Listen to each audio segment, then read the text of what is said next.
Bonjour à tous. Donc nous sommes 3 étudiants du lycée viticole de Montagne, Libourne-Montagne, en BTS viticulture œnologie. Donc Florian. Et moi Antoine. Donc aujourd'hui la vigne représente 3% de la surface agricole utile, mais occupe 20% des parts de marché de produits phytosanitaires chaque année. Donc le constat est réel, la vigne est une plante fragile et bon nombre de viticulteurs sont pointés du doigt pour des pratiques jugées trop polluantes. Comme on a pu le voir avant, de nombreux viticulteurs s'engagent pour réduire leur impact environnemental et sanitaire, et la marche vers l'agroécologie est engagée en France. Mais évidemment, il faut aller plus loin sans risquer de mettre en péril l'équilibre qualitatif et financier des exploitations concernées. Donc on peut le voir avec la crise du Bordeaux aujourd'hui. Les alternatives aux touches chimiques existent, mais restent compliquées à mettre en place et nécessitent une meilleure maîtrise agronomique. Voilà. Donc les produits de biocontrôle peuvent permettre de répondre à cette problématique, mais cette notion reste encore récente. Donc la notion de biocontrôle a été introduite par la loi d'avenir agricole du 19 octobre donc 2014. Donc beaucoup de produits existaient déjà, mais la liste officielle est apparue à partir de cette date. Donc elle est régulièrement mise à jour, donc c'est tous les mois. La dernière date du 17 janvier. Donc c'est la Direction Générale de l'Alimentation du ministère de l'Agriculture qui la publie sous note de service. Donc il y a 3 critères obligatoires. Donc ça reste des produits phytopharmaceutiques. Donc ils sont soumis à une autorisation de mise en marché. Ensuite, ils doivent répondre à un critère naturel ou à un mode d'action reposant sur des mécanismes naturels et prendre en compte l'aspect toxicologique et écotoxicologique. Les trichogrammes sont des micro-hyménoptères, parasitoïdes de l'œuf de la tordeuse. Il s'agit de macro-organismes et ne font pas l'autorisation de mise en marché. C'est pour ça qu'ils ne sont pas biocontrôle. Et vous ne les retrouverez donc pas dans la liste des biocontrôles. Pourtant, donc c'est là le piège, il s'agit bien d'une méthode biocontrôle. Pour vous éclairer, on va partir de la définition du mode d'action des biocontrôles. Alors le biocontrôle regroupe l'ensemble des méthodes de protection des cultures s'appuyant sur des mécanismes naturels de régulation. Il fait partie des méthodes de lutte intégrées. Et le biocontrôle s'appuie aussi sur des notions d'équilibre entre les différentes espèces et ne vise pas à l'éradication d'un parasite ou d'un pathogène, mais plutôt à limiter sa présence pour ne pas qu'elle soit nuisible à la culture. Donc on retrouve 4 grandes catégories. En premier, on a les macro-organismes. Donc cela peut être des insectes, des invertébrés ou bien des nématodes. Mais là, il ne s'agit pas de produits phytopharmaceutiques, donc ce ne sont pas des biocontrôles. En second, on a les micro-organismes.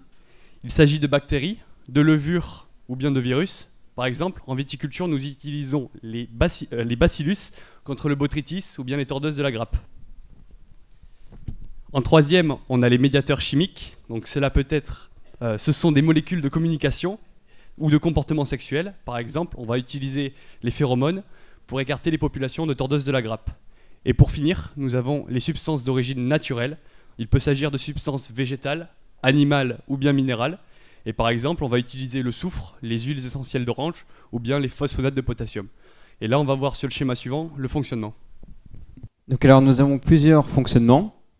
Donc avoir un impact sur la population des ravageurs et des pathogènes en modifiant leur comportement. Donc ça, c'est par la confusion sexuelle, par exemple.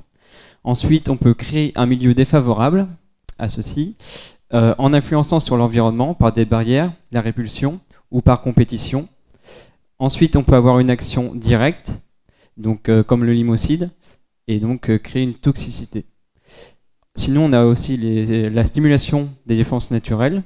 Donc là, ici, on va activer les défenses de la vigne pour pouvoir mieux répondre. Mais du coup, il faut faire attention parce qu'il y a d'autres facteurs qui peuvent rentrer en jeu et influencer l'efficacité de cette méthode biocontrôle. Donc il y a l'effet terroir, l'effet du matériel végétal, donc les cépages. Et donc ceci explique l'efficacité partielle de certaines méthodes de biocontrôle. Les confusions sont très fréquentes entre l'agriculture biologique et les produits de biocontrôle. Effectivement, seulement certains produits biocontrôle peuvent être utilisables en agriculture biologique.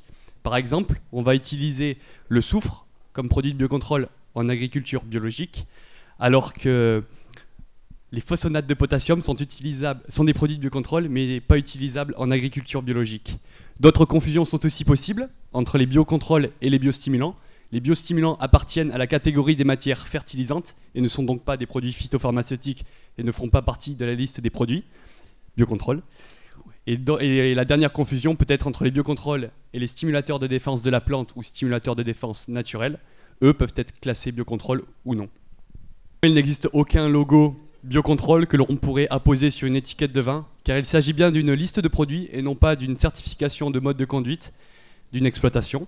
Par contre, on va pouvoir retrouver facilement si un produit est biocontrôle ou non en se retrouvant sur la base EFI de l'ANSES, et les produits biocontrôle seront identifiables par ce petit logo. Les méthodes de biocontrôle apparaissent aujourd'hui comme une des voies possibles pour diminuer nos consommations d'intrants phytosanitaires. Certains sont efficaces et reconnus, donc on en a parlé tout à l'heure. Les insecticides à base de bacillus, le soufre, les phosphites et les confusions sexuelles. Ils sont d'ores et déjà utilisables et utilisés par bon nombre de viticulteurs, mais le problème c'est que la liste des biocontrôles est longue et variée, et le viticulteur a besoin d'éléments factuels concernant l'efficacité et la mise en place de ces méthodes de lutte pour ne pas mettre en péril sa récolte. En ce sens, l'exploitation de notre lycée, le château Grand Baril, s'est engagée auprès de la Chambre d'agriculture et de l'IFV pour mettre en place les essais Alt Fongi Biocontrôle. Donc sur une période de 3 ans, de 2018 à 2020, ils ont pour but d'éprouver des méthodes alliant des produits biocontrôle contre le mildiou et le botrytis. Sur la commune de Rozan, des essais similaires sont quant à eux basés sur l'oïdium. Donc, maintenant que la question est finie, on peut voir que la majorité des réponses, la majorité des personnes connaissaient déjà le biocontrôle. Donc, évidemment, il y a eu plusieurs interventions de ce type, par exemple il y a 2 ans au même endroit, à la même date. Voilà.